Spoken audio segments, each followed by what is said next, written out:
Hey there, my name is Kayla. Welcome to my channel, or welcome back if you've watched some of my videos before. Today we're going to be talking about my 5 best, 5 worst books that I've read so far in 2020.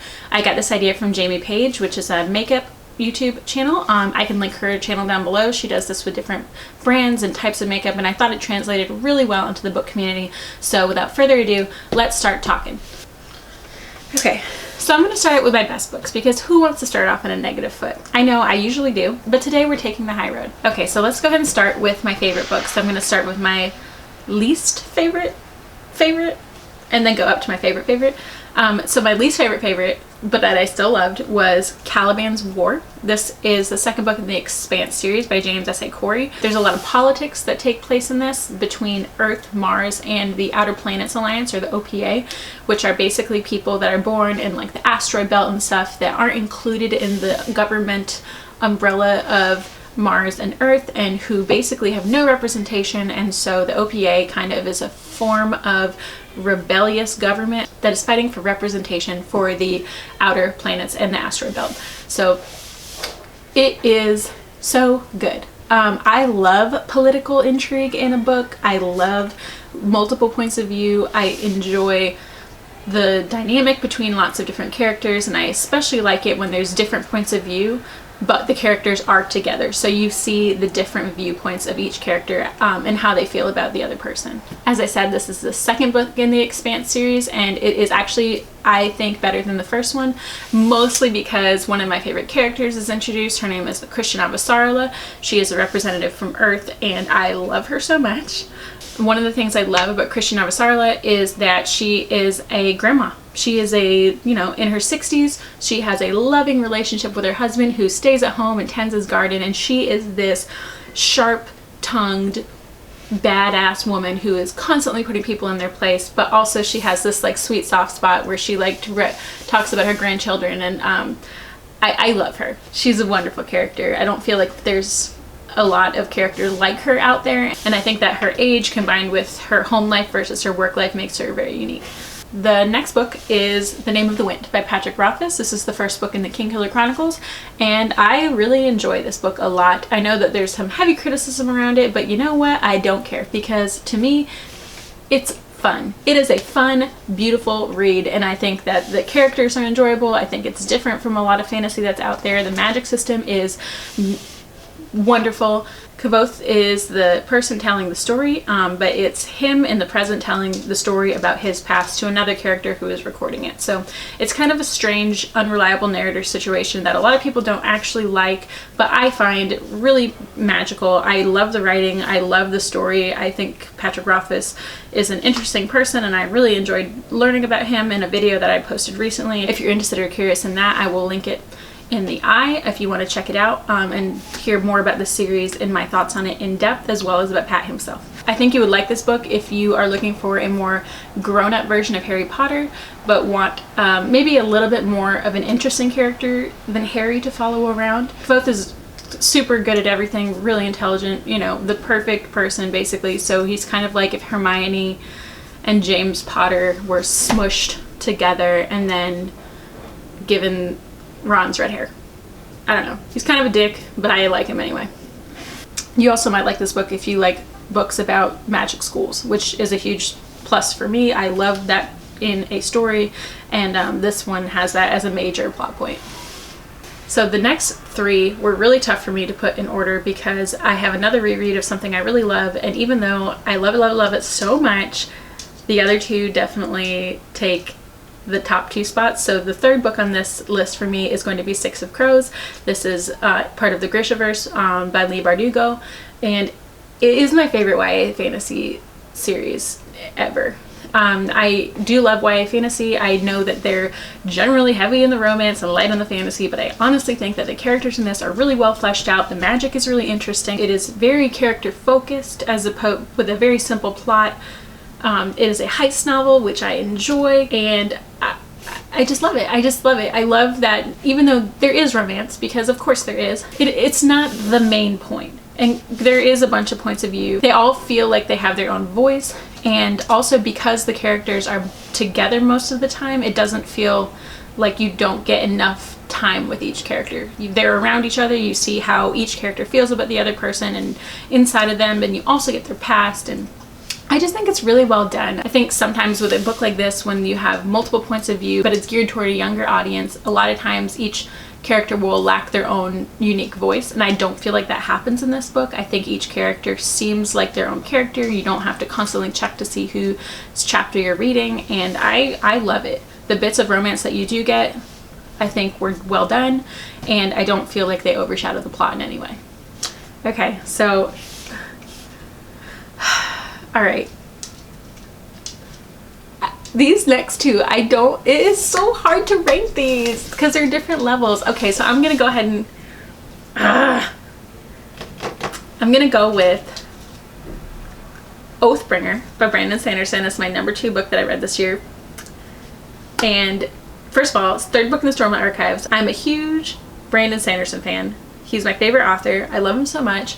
There's basically nothing that he can write that I won't talk highly of. Even the books I don't like that much by him are still like leaps and bounds above so much else out there in the fantasy realm as far as unique magic systems, unique worlds, unique concepts. Just like this man, what is he doing? What does his brain look like? How does he do these things? How does he think up these concepts and then execute them in a way that makes me be like, I don't know. I don't know how he does it, okay? I don't know who he is, how he finds the time to do these things, how he comes up with these creative, it doesn't make any sense, but he does it, okay? He does it, and he did it here in this book. One of the best things about Brandon Sanderson is that, unlike a lot of books that I read, I think Brandon Sanderson's, one of his best qualities, that's that he can stick a fucking ending. Like, it sucks to read a book that is super fast paced, to be so invested in something and you finally get to the end and it's lackluster.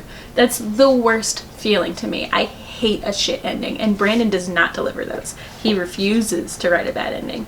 Some people might complain that his plots take a little while to get to the point, but you know what? When we get to that point, it's worth it. So Oathbringer is set up the same way as the other two books in this series, where you follow the three main characters, Shallan, Caladan, and Dalinar, and then you also have some side characters and then these interludes that kind of take place in between the different parts of the book that kind of give you a little bit more information about what's going on in the rest of the world, and also there's some little hidden trinkets about things that matter to the overall plot. The first book follows Caladan's story arc and his past. The second book follows Shallan's story arc and her past. And then the third book, this book right here, follows Dalinar, the Blackthorn Colin, and his tragic redemption story arc. It's so good. God dang it. I loved it. I loved every second of it. Maybe it was a little winding. Maybe it was. I don't know. I didn't feel like that because I was just like, I was engrossed in it.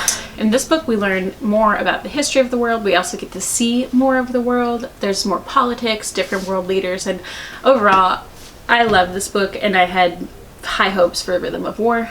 I don't think that Brandon can ever disappoint me.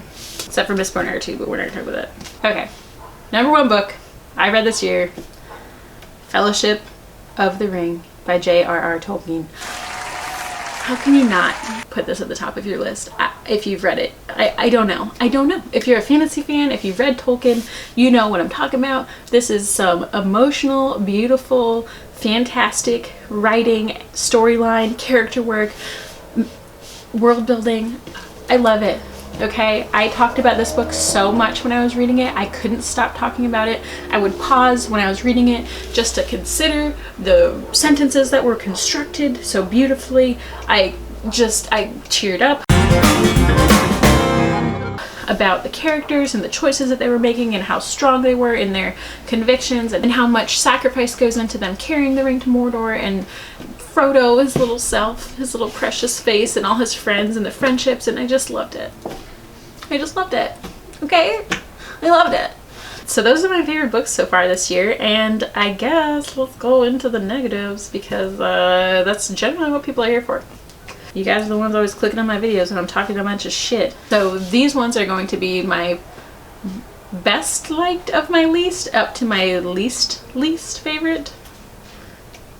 I don't know how to use words sometimes. So the one I liked the most of my least favorites is Children of Blood and Bone by Tomi Adeyemi. Sir, you're being very rude. This book is a YA fantasy book based in Nigeria. It follows a few different viewpoint characters. This is one of the issues that I found with it, because the characters don't really feel like they have individual voices, and the writing itself was kind of juvenile, which is strange because the book itself dealt with some really adult themes. So having this really juvenile sort of writing style with this type of story world theme, it just kind of felt wrong to me.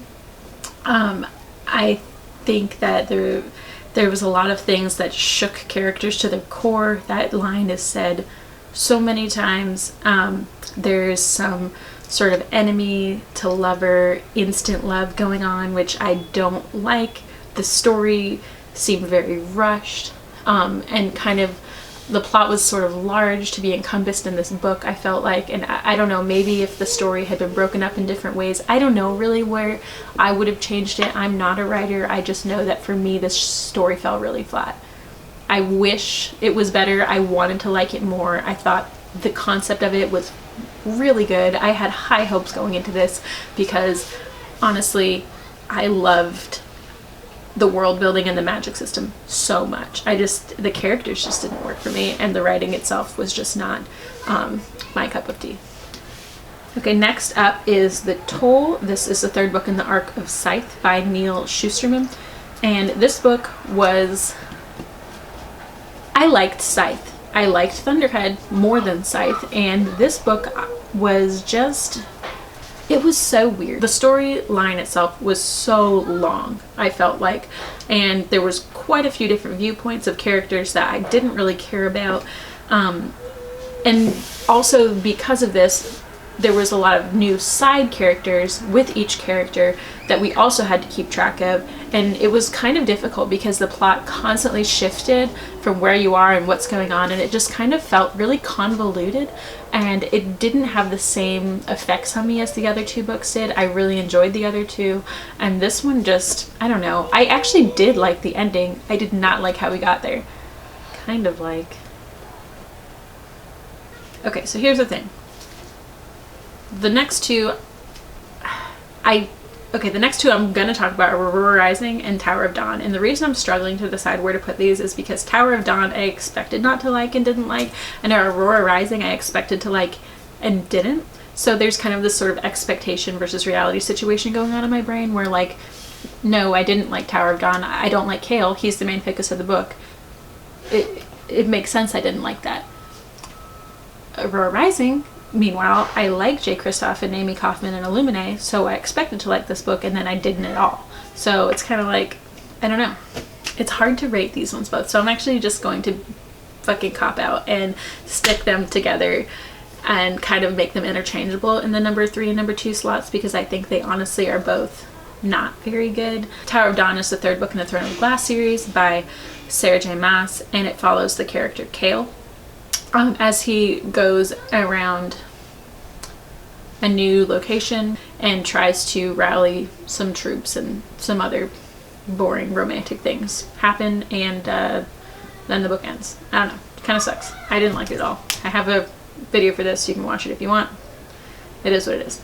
And then Aurora Rising is about a few different characters. There's actually 7 viewpoint characters for this book. So Aurora's been like a cryosleep for, I don't know, 1,000 years, something like that. I don't know. And then the other characters are in this thing called the Aurora Academy, who are like a peacekeeping group of space people who create these flight groups, and they go around, and I don't know, it was compared to like the Breakfast Club, and that these characters were all going to be like not very good at what they do, but they all come together as a bunch of, you know, outcasts. Well, you know what? Everybody's fucking good at what they can do. Everyone's good at what they do. There's nobody that's not good. They're all like really good, but like misunderstood. This is, I don't know. I feel like even the way the book was sold to me felt short. It's just all in all not a great book to me. And finally, my least favorite book of the year, probably no surprise to anybody, Crescent City, House of Earth and Blood, Sarah J. Maas. This is actually a video, another video that I have. You can go check out my actual thoughts on this video right here or right here, one of these locations. I never remember, but this book follows the character Bryce Quinlan and the brooding archangel Hunt and her brother cousin Rune, and they just, I don't know, go on a detective adventure in a world that is unknown and unnamed and undeveloped, and they have some snarky comments about sexual innuendos, and Bryce has boobs and a butt, and Hunt has got a baseball cap on backwards and likes sports, and I don't know, it just sucks. That's all I got to say about that.